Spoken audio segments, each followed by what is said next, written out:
पंचायती राज चुनाव का चौथा चरण कल होने वाला है। 2 लाख से ज्यादा मतदाता करेंगे मतदान। कोरोना गाइडलाइंस का इस दौरान ख्याल रखा जाएगा। बूथों के लिए मतदान दल हो रहे हैं आज रवाना। 21 जिलों के 46 पंचायत समितियों में चुनाव होगा। जिला परिषद सदस्यों के भी मतदान होगा। 8 दिसंबर को काउंटिंग होगी। पंचायती राज चुनाव का चौथा चरण कल और इसके लेकर के तमाम तैयारी कर ली गई है। 2 लाख से ज्यादा मतदाता मतदान करेंगे।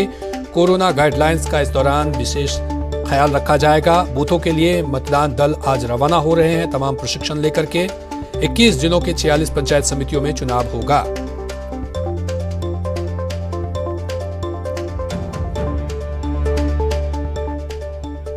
चलिए हमारे साथ और अधिक जानकारी के साथ कपिल जुड़ चुके हैं और अभिजीत जुड़ चुके हैं। सबसे पहले कपिल उदयपुर से जो जुड़े हैं उदयपुर जाएंगे। कपिल, क्या सभी मतदान कर्मी आज रवाना हो गए?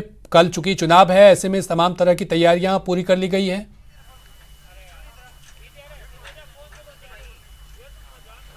देखिए, उदयपुर में तैयारियां पूरी है और मतदान दलों की रवानगी का सिलसिला भी शुरू हो चुका है। कल 5 पंचायत समितियों में मतदान होना है, जिसमें जयसमंद, जल्लारा, सेमारी और सलुम्बर के साथ में लसाड़िया पंचायत समिति है, जहां पर 11 जिला परिषद सदस्य और 81 पंचायत समिति सदस्यों के लिए मतदान होगा। और इसी मतदान प्रक्रिया को संपन्न कराने के लिए आप देखिए कि ये मतदान कार्मिक जो हैं वो अंतिम प्रशिक्षण प्राप्त करने के बाद में अब चुनाव सामग्री प्राप्त कर चुके हैं। चुनाव सामग्री प्राप्त करने के साथ ही अब जो मतदान केंद्र हैं, 532 मतदान केंद्र उदयपुर में बनाए गए हैं। तो मतदान केंद्रों के लिए जो मतदान दल हैं उनकी रवानगी का सिलसिला भी शुरू हो चुका है। मतदान सामग्री सभी को दी गई है। आप देखिए कि जो चेकलिस्ट साथ में दी जाती है, उस चेकलिस्ट के मार्फत मतदान सामग्री को चेक किया जा रहा है। जो ईवीएम दी गई है उसे चेक किया जा रहा है कि यदि किसी तरह की कमी मतदान सामग्री में है तो इस कमी को यहीं पर पूरा कर लिया जाए, ताकि जब ये मतदान केंद्र तक पहुंचे तो वहां पर चुनाव संपन्न कराने में, मतदान की प्रक्रिया संपन्न कराने में किसी तरह की असुविधा ना हो। और इसी को लेकर सारी जो तैयारियां हैं वो की गई है। ये चेकलिस्ट के मार्फत चेक किए जा रहे हैं और जो लोग चेकलिस्ट में सभी सामान को देख चुके हैं, सामग्री से संतुष्ट हो चुके हैं, वो अपने अपने जो वाहन उपलब्ध कराए गए हैं उन वाहनों के मार्फत ये सभी जो है अपने गंतव्य के लिए रवाना हो रहे हैं। आज देर शाम तक सभी अपने गंतव्य मतदान केंद्र तक पहुंच जाएंगे और वहां पर पहुंचने के बाद में जो मतदान प्रक्रिया कल शुरू होगी उसकी तैयारियों में जुटेंगे और कल सुबह से जो मतदान का समय निर्धारित किया गया है तय समय पर मतदान प्रक्रिया को शुरू करवाएंगे। जी, ये हमारे साथ अभिजीत दवे भी अजमेर से जुड़े हैं। अभिजीत, यदि अजमेर की बात करें तो क्या वहां पर किस तरह की तैयारियां हैं? कल चूंकि मतदान है और ऐसे में क्या मतदान कर्मी आज रवाना हो रहे हैं और कब तक वो अपने बूथों पर पहुंच जाएंगे? क्या कुछ जानकारी इस बाबत?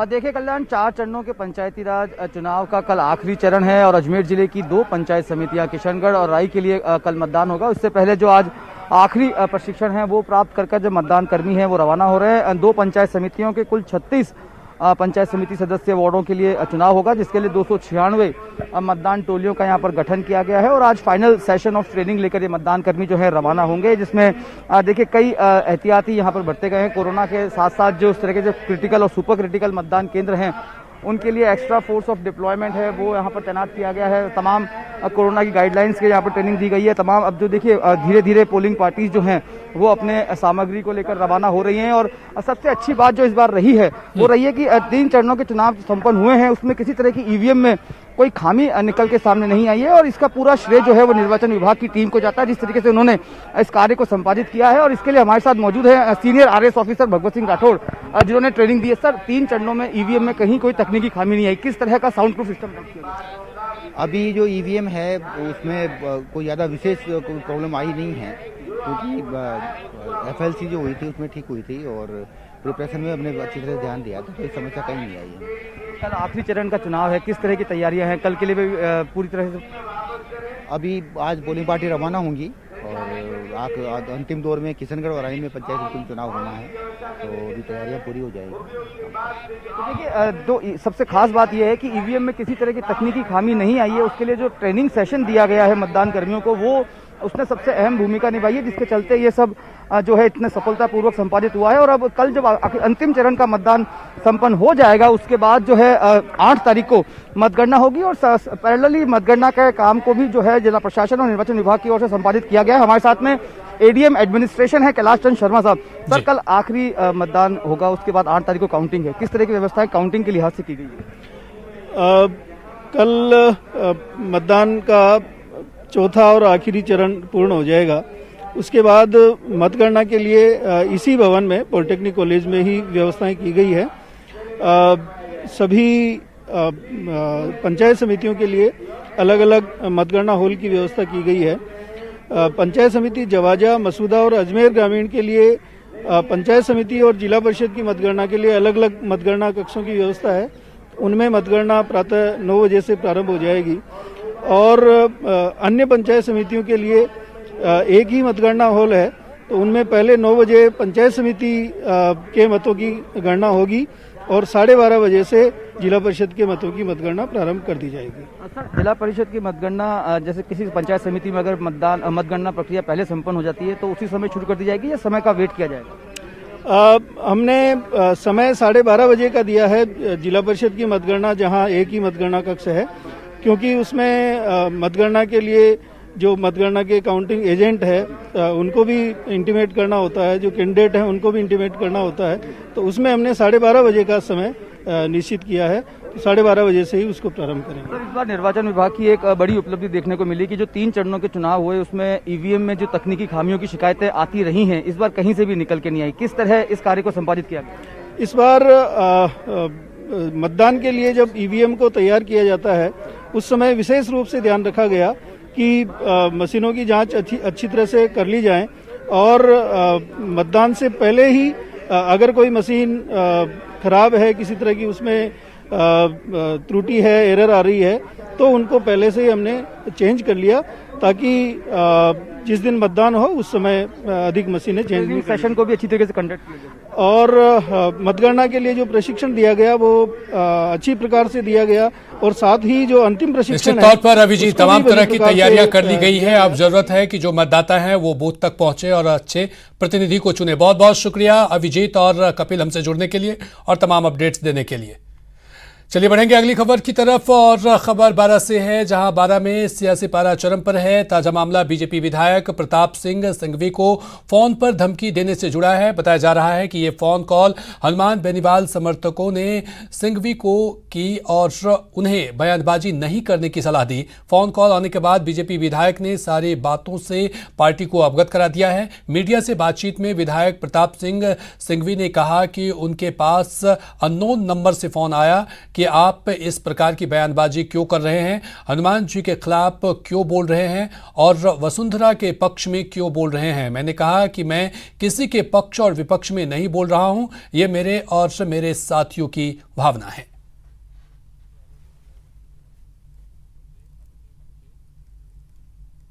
अननोन नंबर से फोन आया कि आप इस प्रकार की बयानबाजी क्यों कर रहे हो, हनुमान जी के खिलाफ क्यों बोल रहे हो, वसुंधरा जी के पक्ष में क्यों बोल रहे हो। मैंने यही कहा है कि भाई मैं किसी के पक्ष विपक्ष में नहीं बोल रहा हूँ। मेरी जो भावना है उससे और मेरे सहित मेरे जो साथियों की भावना है उससे हमने पार्टी को अवगत कराया है। चलिए हमारे साथ और अधिक जानकारी के साथ दिनेश हमारे साथ लाइव जुड़ चुके हैं। दिनेश, बीजेपी विधायक ने बड़ा आरोप लगाया है और इस आरोप के बाद बवाल मचा हुआ है। इस आरोप के बाद आखिर अब राजनीति और सियासत में किस तरह की बयानबाजी जारी है? बिल्कुल सही कहा कल्याण आपने कि अभी जो है बीजेपी और आरएलपी में जो बयानबाजियों का दौर है वो थमने का नाम नहीं ले रहा है। लगातार ट्विटर वार चल रहे हैं, इसके साथ ही बयान दोनों तरफ से दिए जा रहे हैं। आरएलपी के जो संयोजक हैं हनुमान बेनीवाल वो भी लगातार मुखर हैं और लगातार बीजेपी के नेताओं को निशाने पर ले रहे हैं। तो दूसरी तरफ अब तक जो भाजपा के नेता शांत बैठे हुए थे वो उन्होंने भी अब एकजुट होकर जो है हनुमान बेनीवाल के खिलाफ मोर्चा खोल दिया और लगातार दोनों तरफ से जो है वो तीखी बयानबाजी जारी है। एक दूसरे को जो है वो निशाने पर लिया जा रहा है और बात यहाँ तक पहुँच गई है कि भ्रष्टाचार तक के जो है वो आरोप लगने लगे हैं। तो हाँ, ये कह सकते हैं कि अब कहीं ना कहीं जो गठबंधन हुआ था आरएलपी का एनडीए में जो शामिल हुई थी, तो अब कहीं ना कहीं ये अलगाव की राह पर जाते हुए नजर आ रहे हैं, क्योंकि हनुमान बेनीवाल दिनेश हम आपको रोकेंगे, हमसे आपसे जानकारी लेंगे, लेकिन आपको बता दें कि आरएलपी सांसद हनुमान बेनीवाल ने ट्वीट कर विधायक प्रताप सिंघवी पर हमला किया था और कहा था कि आप बता पाएंगे कि आपके मंत्री रहते हुए किंगडम प्रोजेक्ट में इतनी बड़ी गड़बड़ी क्यों हुई और किसकी मेहरबानी से हुई। बेनीवाल इतने पर भी नहीं रुके, उन्होंने अपने अगले ट्वीट में कहा था कि सिंघवी जी मत भूलो कि आप विपक्ष में हो, गहलोत सरकार का हिस्सा मत बनो। इस ट्विटर के बाद अब ताजा मामला फोन पर धमकी देने का सामने आने के बाद सियासत गर्मा गई है। चलिए हमारे साथ दिनेश, अब लगातार ट्विटरबाजी जो है वो जारी है, ऐसे में क्या कहा जाए कि ये गठबंधन की कड़ी जो है वो समाप्त होने की ओर है?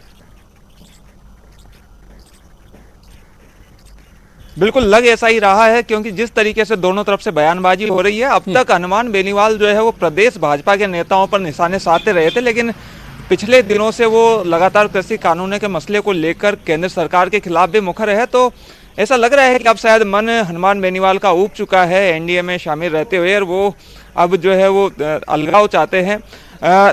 जहां तक ट्विटर वार की बात है, हनुमान बेनीवाल जो है वो पूर्व मुख्यमंत्री वसुंधरा राजे पर लगातार निशाने साधते रहे हैं। प्रताप सिंह सिंघवी जिनकी बात की जा रही है वो वसुंधरा राजे के बेहद करीबी माने जाते हैं। उन्होंने एक ट्वीट किया था जिसमें ये कहा था कि आरएलपी का कोई वजूद नहीं है, वो केवल एक क्षेत्र विशेष की और जाति विशेष की पार्टी है। तो इसे लेकर फिर हनुमान बेनीवाल ने उस पर पलटवार किया कि और प्रताप सिंह सिंघवी को नसीहत दी कि हम लोग विपक्ष में हैं, तो विपक्ष का धर्म निभाते हुए हमें विपक्ष को मजबूत करना चाहिए। और साथ ही उन्होंने प्रताप सिंह सिंघवी पर भी कई जो है वो आरोप लगा दिए थे। उन्होंने कहा कि फन किंगडम की जो जमीन थी उसमें स्कैम हुआ था भैरव सिंह शेखावत के जमाने में, जब प्रताप सिंह सिंघवी जो है वो यूडीएच मंत्री हुआ करते थे, तो वो आखिर किसके इशारे पर हुआ था। इसके साथ ही ये भी कहा कि वर्तमान सरकार में यूडीएच में कई तरह के भ्रष्टाचार हो रहे हैं, लेकिन प्रताप सिंह सिंघवी पूर्व यूडीएच मंत्री होने के बावजूद 2 साल में उनका किसी तरह का बयान नहीं है। कोटा से शाकिर अली भी जुड़े हुए हैं। शाकिर, यदि कोटा की बात करें तो वहां पर इस बयानबाजी के बाद क्या हलचल है, क्या सियासी समीकरण वहां पर दिखाई दे रहा है कि क्या मान लिया जाए कि अब ये जिस तरह से बयानबाजी तल्ख हो गई है, ऐसे में अब ये गठबंधन बहुत दिन तक टिकने वाली नहीं है? हनुमान बेनीवाल लगातार पिछले कई दिनों से पहले वसुंधरा राजे पर जो है निशाना साधा करते थे, और अब जो है वो उन्होंने सीधे सीधे प्रताप सिंह सिंघवी को ही जो है टारगेट पर ले लिया है। तो वसुंधरा राजे खेमे के जो यहाँ के भाजपा के पूर्व विधायक हैं भवानी सिंह राजावत, प्रहलाद गुंजल, और विधायक जो है छबड़ा से प्रताप सिंह सिंघवी, उन्होंने साफ तौर पर एक संयुक्त बयान भी अभी 2 दिन पहले ये भी जारी कर दिया था कि आप गठबंधन तोड़ लो, धमकाओ मत। क्योंकि इससे पहले जब बेनीवाल कोटा आए थे अभी लोकसभा स्पीकर ओम बिरला के पिता के निधन के मौके पर शोक व्यक्त करने, उस दौरान भी वो मीडिया से मुखातिब हुए थे और उन्होंने तल्ख टिप्पणियां जो है कि ये कृषि कानून को लेकर के कही थी, और तब भी उन्होंने जो है एक धमकी भरे अंदाज में कहा था कि इसमें जो कमियां हैं उसको अगर सुधारा नहीं गया तो वो सड़कों पर भी उतर सकते हैं। तो सरकार के साथ गठबंधन होने के बावजूद वो लगातार जो है बीजेपी पर निशाना साध रहे हैं, केंद्र सरकार पर भी निशाना साध रहे हैं। इसके साथ साथ राज्य की पूर्व मुख्यमंत्री वसुंधरा राजे पे वो कई बार निशाना साध चुके हैं। तो ऐसे में जो है अभी खुल करके जो वसुंधरा राजे के खेमे के जो लोग माने जाते हैं वो खुल करके अब हनुमान बेनीवाल के खिलाफ उन्होंने मोर्चा खोल दिया है। वो भी तो ये अब मामला अब आला कमान के नजरों में है और अब देखना दिलचस्प होगा कि आगे ये किस रूप में ये मोड़ लेता है। बहुत बहुत शुक्रिया शाकिर और दिनेश हमसे जुड़ने के लिए। हनुमान बेनीवाल ने ट्वीट कर कहा है कि जो बात पाएंगे आपके मंत्री रहते हुए, आखिर फॉन किंगडम प्रोजेक्ट में इतनी बड़ी गड़बड़ी क्यों और किसकी मेहरबानी से हुई, तो लगातार अब ये बयानबाजी ट्विटर के जरिए से जारी है। आपके लिए तो अब सब जीते, अपने लिए तो सब जीते हैं, लेकिन जो दूसरों के लिए जिए वही सच्चा इंसान है। ये कहावत भरतपुर की किन्नर नीतू मौसी के लिए एकदम सटीक है। नीतू मौसी कल 10 बेसहारा बेटियों की शादी कराने जा रही है। 7 हिंदू बेटियों की और 3 मुस्लिम बेटियों की नीतू मौसी ने पूरी तैयारी कर ली है। सभी कन्याओं को घर गृहस्थी के सामान के साथ सोने चांदी के जेवरात देकर विदा करेगी नीतू मौसी। शादी के बाद भी बेटियों भाइयों से रिश्ता कायम रखती हैं। त्योहारों पर उनके लिए समय समय पर उपहार भी भेजती हैं। 4 दिसंबर को 10 कन्याओं का शुभ विवाह है। इसमें सभी जाति की भी हैं, हिंदू की भी है, मुसलमान की भी हैं, सभी जाति की कन्याएं हैं। कल उनका विवाह संपन्न होगा और ये मेरा 9वां सम्मेलन है। पिछले 8 सालों से मैं करती आ रही हूँ। अब ये और इसी के साथ फिलहाल इस बुलेटिन में इतना ही, लेकिन न्यूज 18 राजस्थान पर खबरों का सिलसिला लगा